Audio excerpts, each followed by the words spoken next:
လို့ခေါ်တဲ့အမှားရရှိသူများအတွက်မျက်ခုံးထိုးတဲ့နည်းပညာတွေရွေးချယ်တဲ့အခါမှာတော့ microblading နဲ့ ombre ဆိုတဲ့နည်းပညာနှစ်ခုမှာဘယ်ဟာပိုသင့်တော်လဲဆိုတာကိုပြောပြပေးသွားမှာဖြစ်ပါတယ်။ keloid ဆိုတာကတော့အရေးပြားတန်ရာကျတဲ့အခါမှာပုံမှန်သက်အလွန်ကျွံကြီးထွားလာတဲ့အမှားရအမျိုးအစားဖြစ်ပါတယ်။ဒီပြဿနာရှိသူတွေအတွက်ကတော့မျက်ခုံးထိုးတဲ့နည်းပညာရွေးချယ်ရမှာအထူးသတိထားဖို့လိုအပ်ပါတယ်။ microblading နည်းပညာဟာဆိုတာကတော့အချောင်းလေးများစွာကိုဓာတ်ပုံစံအပြားလေးများအဖြစ်ပန်ထိပ်မှာထားပြီးပုံဖော်တဲ့အမြင်နည်းပညာပဲဖြစ်ပါတယ်။သူနဲ့ထိုးတဲ့အခါကျရင်အာသာချက်များအနေနဲ့ကတော့တဘာဝကြားတဲ့မျက်ခုံးမိပုံစံများကိုရစေတဲ့ပုံမတိကျပြီးတော့မှရှင်းလင်းတဲ့မျက်ခုံးပုံသဏ္ဍာန်ကိုလည်းရစေပါတယ်။ဒါပေမဲ့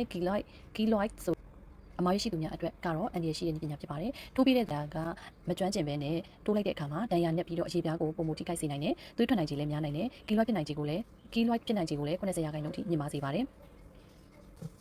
ombre ဆိုတဲ့နည်းပညာကကြတော့ပေါင်နာဘရိုပေါ့နော်သူကကြတော့စက်နဲ့ထိုးတဲ့တပင်အက်လေးတွေကိုအသုံးပြုပြီးစက်နဲ့ထိုးတဲ့နည်းပညာဖြစ်ပါတယ်ဒီနည်းပညာရဲ့အားသာချက်ကတော့ပေါ့နော်သူကဒဏ်ရာမနဲ့ပဲသွေးလည်းလုံးဝမထွက်ဘူးအပေါ်ရအရေးကြီးလောက်ပဲထွက်တယ်အရေးပြားပေါ်မှာပဲအမုံလေးနဲ့ဆွဲတဲ့နည်းပညာဖြစ်တဲ့အတွက်ကြောင့် keloid ဖြစ်နိုင်ခြေ30%သာရှိပါတယ်နာကျင်မှုလည်းနည်းစေတယ်သူ့ရဲ့အားနည်းချက်ကတော့ microblading လို့ခေါ်တဲ့အမွေးပုံစံတဘာဝပုံစံတော့မရဘူးပေါ့နော်မိတ်ကပ်ပြင်ထားတဲ့အခါမှာဆွဲထားတဲ့မျက်ခုံးမွေးပုံစံမိတ်ကပ်လေးတော့ပုံစံမျိုးလေးတော့ရရှိမှာဖြစ်ပါတယ်ombre အပုံနည်းပညာထိုးရင်လည်း artist မကျွမ်းကျင်ဘူးဆိုလို့ရှိရင်အရေးပြားတွေကိုအရန်ပုံပဲ့ဒဏ်ရာတွေဖြစ်အောင်အားစိုက်ပြီးထိုးခဲ့မယ်ဆိုလို့ရှိရင်လည်းဒီ ombre နည်းပညာနဲ့ထိုးခဲ့တယ်ဆိုလို့ရှိရင်တောင်မှဒီ keloid ဖြစ်တတ်တဲ့သူတွေဟာဆိုလို့ရှိရင်တော့ဒီလိုဒဏ်ရာအမှားရွက်တွေကတော့ကျန်နိုင်ပါတယ်နော်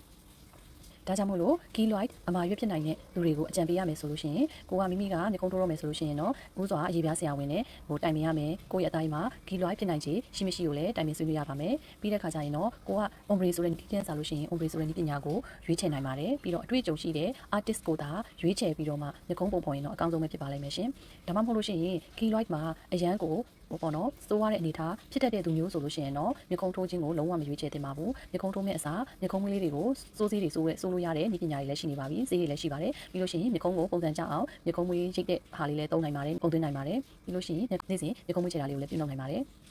တတိထားမှာတော့ keloid ဖြစ်နိုင်ခြင်းမြင်မာတဲ့သူတွေအနေနဲ့မျက်ခုံးတိုးတဲ့နည်းပညာတစ်ခုခုလုပ်မယ်ဆိုရင် ombre နည်းပညာကိုဦးစားပေးရွေးချယ်သင့်ပြီး microblading ကိုတက်နိုင်သမျှရှောင်ကျဉ်သင့်ပါတယ်ဘယ်နည်းပညာနဲ့မဆိုတကယ်ကိုတက်ကျွမ်းတဲ့ပညာရှင်မျက်ခုံးတိုးတဲ့ပညာရှင်နဲ့သာတခြားတိုင်းနဲ့ဆွေးနွေးပြီးမှပြုလုပ်ပုံဖော်သင့်ပါတယ်ရှင်